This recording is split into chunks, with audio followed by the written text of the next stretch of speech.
The iPhone 13 is official. Following in the well-paved tracks of the iPhone 12 lineup, the iPhone 13 family has an iPhone 13, 13 mini, 13 Pro, and a 13 Pro Max. Yay, the mini survived another day. With new cameras, brighter displays, a smaller notch, and a bigger battery, there is a lot to be excited about. So let's jump right into this and start with the prices and basics. The iPhone's 13 will cost the same as the iPhone's 12, but come with 128 gigabytes of storage instead of 64 gigabytes of storage. You can pre-order the iPhone 13, 13 mini, as well as the Pro models starting on Friday, September 17th, and the phones will ship on Friday, September 24th. Also, if you want to learn more about the iPhone 13 Pro, 13 Pro Max, I did a whole nother video, so be sure to check that out. So probably the most welcomed new feature is a bigger battery.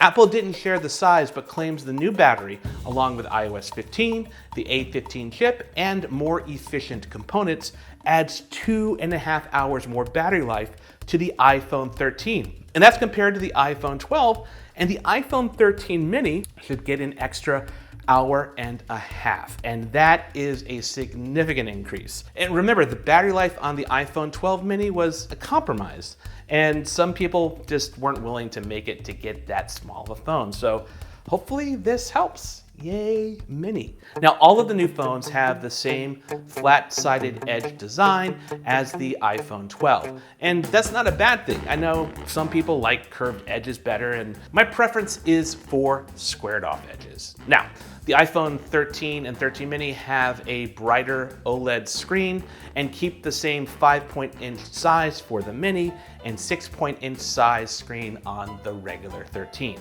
The 13 and 13 mini have a glossy back and matte finish aluminum sides. They come in pink, blue, midnight, which is kind of black with hues of indigo, starlight, which is white and has hues of gold on the rails, and product red, which is a deeper hue of red than previously seen on the iPhone. But other than that, it's the same ceramic shield over the front, the same IP68 rating for water and dust resistance, and the same lightning connector on the bottom. Now, the iPhone 13 and 13 mini get an updated camera system, which is apparent from the new diagonal orientation of the two rear cameras. In fact, Apple says that this new orientation is the result of making room for a new sensor-based stabilization system, which previously was only found on the iPhone 12 Pro Max. In comparison, the cameras on the iPhone 12 and 12 mini were stacked vertically.